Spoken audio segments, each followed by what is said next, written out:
হিঙ্গলগঞ্জের কালীতলা বাজারে বিজেপির পক্ষ থেকে বিকশিত ভারত প্রচারের ট্যাবলোতে প্রধানমন্ত্রীর ছবি লাগানো ব্যানার ছিঁড়ে দেওয়া ও মারধরের অভিযোগ টিএমসির বিরুদ্ধে। উত্তর চব্বিশ পরগনার হিঙ্গলগঞ্জের কালীতলা বাজারে বিজেপির পক্ষ থেকে আজ বিকশিত ভারতের প্রচার করা হচ্ছিল।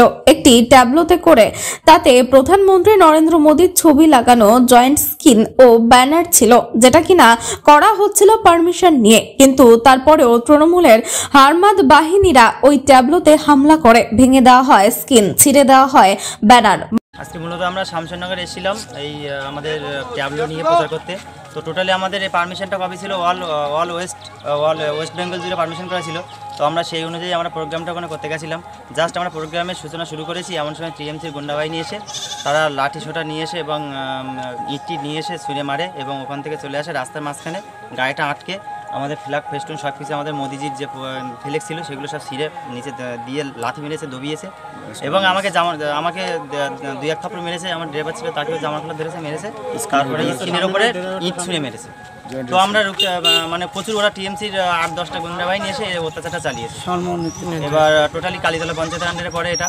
তো আমরা পুলিশ প্রশাসনকে যাচ্ছি, পুলিশ প্রশাসন বলছে থানা পারমিশন নেই, কিন্তু অলরেডি আমাদের কাছে পারমিশন আছে 3টে কপি। আমাদের টোটাল অল সেন্ট্রাল থেকে তো আমাদের ট্যাবলোটা পাঠিয়েছে, সেখানে সেটা কোনো গুরুত্ব দিচ্ছে না, বলছে আমাদের কাছে পারমিশন করা নেই, আমাদের নক করতে হবে। মারধর করা হয় ঘটনাস্থলে থাকা বিজেপি কর্মী সমর্থকদের। তার মধ্যে বিজেপির হিঙ্গলগঞ্জের যুব সভাপতি কৃষ্ণপদ সামন্ত গুরুতর আঘাতপ্রাপ্ত হয়। নিকটবর্তী হসপিটালে নিয়ে গেলে তাকে প্রাথমিক চিকিৎসা করে ছেড়ে দেওয়া হয়। এ বিষয়ে হিঙ্গলগঞ্জের বিধায়ক দেবেশ মণ্ডল জানান, এটা বিজেপির নিজেদের ব্যাপার, এর সঙ্গে তৃণমূলের কেউ জড়িত নয়। প্রশাসনের ব্যাপার প্রশাসন দেখবে। খবর পেয়ে ঘটনাস্থলে আসে হেমনগর কোস্টাল থানার পুলিশ বাহিনী। পুলিশ তদন্ত করে খতিয়ে দেখছে বিষয়টি। ওদের যে ক্যান্ডিডেট পছন্দ নয় বলে ওদেরই বিক্ষুব্ধ গোষ্ঠীটাই ওটা করেছে, করে এখন এইসব তৃণমূলের নামে দোষ দিচ্ছে। ওটা বাস্তবে ওরা তো এখনো প্রার্থীকে নিয়ে কোথাও যেতে পারেনি এবং ওরা ওখানকার লোকালে দেখুন ট্যাবলো ভাঙচুর করেছে ভারতীয় জনতা পার্টি, ট্যাবলো এখানে ভাঙচুর করেছে, ইট মেরেছে তৃণমূলের গুন্ডা বাহিনীরা।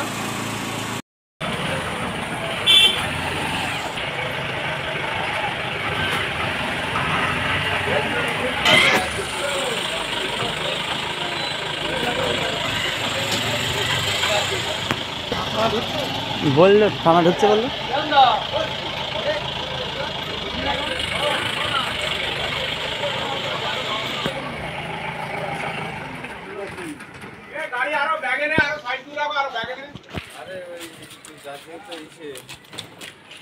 ছেড়ে দিয়েছে।